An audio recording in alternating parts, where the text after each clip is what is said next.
La voz que acusa y la voz que restaura. Bienvenido. Si usted ha pasado algún tiempo en una comunidad de fe, conoce esa sensación, ese peso en el pecho que aparece después de una palabra equivocada, de un pensamiento impuro, de una decisión que no estuvo a la altura de sus valores, una voz interna que dice: fallaste, no eres suficiente, ¿cómo pudiste? Esa voz tiene un nombre: culpa. Y la gran mayoría de nosotros hemos sido enseñados a respetarla, a obedecerla, a usarla como evidencia de que nuestra conciencia está viva y activa. La culpa, nos dicen, es la señal de que somos personas morales, de que a Dios le importa lo que hacemos. Pero hay algo que pocas veces nos enseñan y que cambia todo. No toda culpa es igual. No toda culpa viene del mismo lugar. Y lo que es más importante, no toda culpa cumple la misma función. Existe una culpa que limpia, que orienta, que restaura. Y existe una culpa que ensucia, que paraliza, que destruye. Y la diferencia entre las dos no siempre es obvia desde adentro. Hoy vamos a aprender a distinguirlas con la psicología, con la Biblia y con la historia de dos hombres que en la misma noche cometieron la misma traición y terminaron en lugares completamente distintos. Porque la culpa que usted carga hoy puede ser la que lo lleva de vuelta a casa, o puede ser la que lo entierra vivo. Y merece saber cuál es cuál. La psicología de la culpa, una emoción con dos caras. Para entender la culpa, primero necesitamos quitarle el componente moral por un momento y observarla como lo que también es: un fenómeno psicológico con una función biológica específica. La culpa es una emoción social. Los investigadores en psicología evolucionaria, entre ellos la doctora June Price Tangney, una de las investigadoras más citadas en este campo, la definen como una respuesta emocional que surge cuando evaluamos que nuestro comportamiento violó un estándar moral que consideramos importante. Su función original es prosocial, es decir, la culpa existe para preservar vínculos y comunidades. Cuando dañamos a alguien, la culpa nos empuja a reparar el daño, a pedir perdón, a corregir el rumbo. Sin culpa, la convivencia humana sería imposible. En ese sentido, la culpa es un regalo evolutivo y para el creyente, una señal de que la conciencia moral está funcionando. Hasta aquí, todos estamos de acuerdo. El problema aparece cuando la psicología distingue dos formas radicalmente distintas de experimentar esa culpa. Y esta distinción es fundamental. La primera es la culpa orientada al comportamiento. La persona que la experimenta piensa: hice algo malo. El foco está en el acto, en la conducta específica que violó el estándar. Esta forma de culpa genera incomodidad, sí, pero también genera motivación para la acción reparadora. Pedir disculpas, corregir el error, cambiar el patrón. La incomodidad tiene una salida clara. La segunda es la culpa orientada al ser, que los psicólogos llaman vergüenza. La persona que la experimenta no piensa: hice algo malo, piensa: soy algo malo. El foco ya no está en la conducta, está en la identidad. No es que fallé en esta situación, es que soy un fracaso. No es que lastimé a alguien, es que soy una persona que lastima. Y esta segunda forma no tiene salida reparadora, porque no puede haber una acción concreta que corrija lo que uno es. Solo puede haber huida, ocultamiento o autodestrucción. Tangney y sus colegas documentaron a lo largo de décadas que la culpa orientada al comportamiento está consistentemente asociada con empatía, responsabilidad y crecimiento moral. La vergüenza, en cambio, está asociada con agresión, depresión, adicción y aislamiento. En términos simples, la culpa sana dice: corrige esto. La culpa tóxica dice: escóndete, porque tú eres el problema. Pedro y Judas, el mismo pecado, dos destinos. Ahora llevemos esta distinción al terreno que quizás le resulte más familiar. En la noche del arresto de Jesús, dos de sus discípulos más cercanos lo traicionaron. Judas lo entregó a los sumos sacerdotes por 30 monedas de plata. Pedro, en el patio de la casa del sumo sacerdote, negó 3 veces conocerlo, con juramentos delante de una sirvienta. Ambos fallaron, ambos lo sabían, ambos experimentaron culpa. Pero lo que cada uno hizo con esa culpa es lo que separa su historia para siempre. El Evangelio de Mateo relata que Judas, al ver que Jesús había sido condenado, tuvo remordimiento. La palabra griega usada es metamelomai. Implica un cambio de sentimiento acompañado de angustia. Judas devolvió las monedas. Declaró: pequé entregando sangre inocente. Y luego fue y se ahorcó. Judas reconoció el pecado. Intentó repararlo. Pero su culpa no lo llevó hacia Dios. Lo aplastó contra sí mismo. Porque la culpa de Judas era una culpa de identidad. No solo había hecho algo imperdonable, él era imperdonable. Y ante esa conclusión, no había salida posible. Pedro, por su parte, después de la tercera negación, oyó cantar al gallo. El Evangelio de Lucas añade un detalle devastador. En ese momento, Jesús se volvió y miró a Pedro. Y Pedro salió y lloró amargamente. Pedro no intentó devolver nada, no hizo ningún gesto reparador inmediato, solo lloró. Pero su culpa estaba orientada al acto, no a su ser total. Pedro sabía que había fallado, pero en algún lugar de su alma no había borrado la posibilidad de la restauración. Y entonces llegó el amanecer de la resurrección. Y el ángel en el sepulcro vacío dijo a las mujeres: id, decid a sus discípulos y a Pedro.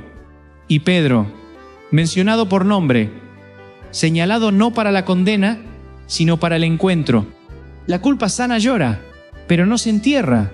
Tiene ojos que todavía miran hacia la posibilidad del perdón. La culpa tóxica también llora, pero ya ha decretado su propio veredicto antes de que la misericordia pueda pronunciar el suyo. Las raíces teológicas de la culpa tóxica, una herida que viene de lejos. Como vimos en episodios anteriores de esta playlist, la herencia protestante tiene una relación compleja con la culpa y la conciencia. Al colocar todo el peso de la salvación en la vida interior del individuo, la Reforma creó las condiciones para que la culpa orientada al ser, la vergüenza, encontrara terreno fértil dentro de la experiencia religiosa. Cuando la pregunta central de la fe se convierte: ¿soy yo realmente salvo? ¿Es mi arrepentimiento genuino? ¿Está mi corazón realmente rendido? El creyente ya no evalúa actos específicos, evalúa su ser total ante Dios en cada momento, sin descanso. Este autoexamen constante, que nació como una búsqueda de autenticidad espiritual, puede convertirse, en ciertas configuraciones religiosas, en un tribunal interno permanente donde el veredicto siempre es culpable. Los teólogos medievales ya distinguían entre dos tipos de arrepentimiento. El primero era la contritio, la contrición genuina, el dolor que nace del amor a Dios ofendido y que lleva a la restauración. El segundo era la tritio, un arrepentimiento motivado únicamente por el miedo al castigo, sin amor, sin esperanza, solo terror. La Reforma rechazó esta distinción como demasiado mecanicista, pero el problema que señalaba no desapareció. Hay una forma de arrepentimiento que transforma y hay una forma de remordimiento que solo destruye. Y la diferencia no está en la intensidad del dolor, está en hacia dónde apunta ese dolor. El arrepentimiento bíblico genuino, la metanoia del Nuevo Testamento, no significa simplemente sentirse mal, significa cambiar la dirección de la mente. Es un movimiento, una orientación, un giro. Va de algo hacia algo, del error hacia la gracia, de la conducta dañina hacia la corrección. El remordimiento tóxico, en cambio, no va a ningún lugar. Gira sobre sí mismo. Es un pozo, no un camino. ¿Cómo identificar la culpa tóxica en su propia experiencia? Llegamos al punto práctico que quizás más necesita escuchar. ¿Cómo saber si la culpa que usted carga hoy es sana o tóxica? Aquí hay señales concretas para que pueda discernirlo. La culpa sana es específica. Usted puede nombrar el acto, la palabra, la decisión. Hay un objeto claro. Dije algo hiriente a mi esposo el martes. No cumplí mi compromiso con ese amigo. La especificidad es señal de que la conciencia está evaluando una conducta, no condenando una identidad. La culpa tóxica es difusa. Usted se siente mal, pero no sabe exactamente por qué. O mejor dicho, siente que todo lo que hace está mal, que su sola presencia es un problema. No hay un acto concreto al que apunte, solo hay una sensación generalizada de ser un error. La culpa sana tiene una salida. Genera el impulso de pedir perdón, de corregir, de reparar. Aunque dolorosa, tiene una dirección. Usted sabe qué tendría que hacer y hacerlo le traería alivio real. La culpa tóxica no tiene salida. Usted pide perdón y no lo siente. Confiesa y vuelve a confesar lo mismo al día siguiente. Hace penitencia y la culpa regresa. No importa lo que haga, el peso no se levanta. Porque el problema no es el acto. El problema en su narrativa interna es usted mismo. La culpa sana coexiste con la esperanza. Pedro lloró amargamente, pero siguió vivo, siguió en el camino. No cerró la puerta. La culpa tóxica cierra puertas, genera aislamiento, escondimiento, distancia de Dios, distancia de las personas que podrían ayudar. El creyente que carga culpa tóxica con frecuencia se aleja de la iglesia, de la oración, de la Biblia, precisamente de los espacios que podrían sanarle, porque esos espacios se han convertido en lugares de juicio, no de gracia. Y una señal más, quizás la más sutil de todas: la culpa sana, cuando es llevada a Dios, se alivia. No necesariamente desaparece de inmediato, pero hay una dirección de alivio. La culpa tóxica, cuando es llevada a Dios, frecuentemente se intensifica. La oración no calma, angustia. La palabra no consuela, condena. Eso no es señal de que Dios le rechaza. Es señal de que la imagen de Dios con la que usted ora está distorsionada por el trauma o por una teología del miedo. El camino de regreso, gracia, terapia y la voz que restaura. Entonces, ¿qué hacer si reconoce en usted mismo los patrones de la culpa tóxica? Lo primero es nombrarla, no como un defecto espiritual, sino como lo que es, una herida psicológica que tiene raíces reales, ya sea en experiencias de vergüenza temprana, en una teología que privilegió el juicio sobre la gracia, o en el tipo de escrupulosidad que hemos discutido en esta playlist. Nombrarla ya es comenzar a separarla de su identidad. Lo segundo es trabajarla, y aquí la psicología y la fe son aliadas. La terapia cognitivo-conductual es especialmente eficaz para desmantelar los patrones de pensamiento que sostienen la culpa tóxica, la generalización excesiva, el pensamiento todo o nada, la catastrofización moral. Un terapeuta puede ayudarle a identificar si su culpa es específica o difusa, orientada al acto o a la identidad, y a construir una relación más compasiva con su propio fallo. Lo tercero, y quizás lo más transformador, es recuperar la imagen bíblica correcta de Dios, no el Dios del tribunal permanente, no el Dios que lleva un registro actualizado de cada pensamiento impuro, sino el Dios que corrió hacia el Hijo pródigo mientras todavía estaba lejos, el Dios que en la mañana de la resurrección mandó a decir: «Id, y decid también a Pedro». El apóstol Juan escribió algo que vale la pena leer despacio. Si nuestro corazón nos condena, mayor que nuestro corazón es Dios, y Él sabe todas las cosas. Primera de Juan, capítulo 3, verso 20. Este versículo es extraordinario. Juan no niega que el corazón condena. No dice, usted no debería sentirse culpable. Dice, incluso cuando su corazón le condena, Dios es mayor que su corazón. La voz interna que le acusa no tiene la última palabra. Hay una voz más alta. Esa voz no borra la responsabilidad moral. Pedro todavía tuvo que enfrentar a Jesús junto al mar de Tiberias y responder 3 veces a la pregunta, ¿me amas? Una vez por cada negación. La restauración pasó por la honestidad, no por la negación del fallo.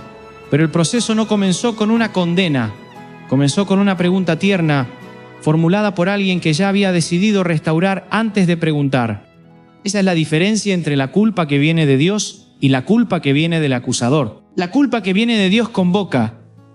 Dice, ven, hablemos, hay algo que corregir y yo ya estoy aquí para hacerlo contigo. La culpa que viene del acusador condena. Dice, eres demasiado malo para venir, escóndete, eres el problema. Aprenda a distinguir esas dos voces. Su salud mental y su vida espiritual dependen de ello. Y llegamos al final. Hoy recorrimos juntos un terreno que a muchos les resulta doloroso pero necesario. Aprendimos que no toda culpa es igual, que la psicología distingue entre la culpa que corrige y la vergüenza que destruye, que Pedro y Judas son dos retratos de esa diferencia, grabados para siempre en el texto sagrado. Que la herencia religiosa que muchos de nosotros cargamos ha contribuido, a veces sin quererlo, a instalar en nosotros una culpa tóxica que no viene de Dios, y que el camino de regreso pasa por la honestidad psicológica, por la terapia cuando es necesaria y por la recuperación de una imagen de Dios que restaura en lugar de hundir. La culpa sana es una señal, la culpa tóxica es una trampa, y usted merece saber distinguirlas. Si este mensaje le habló de manera personal, compártalo con alguien que también lo necesite. Suscríbase a Luz Bíblica Hispana y continúe este camino en la playlist Mente Sana, Fe Viva. Porque la fe y la psicología, cuando caminan juntas, no se debilitan, se completan. Que Dios les bendiga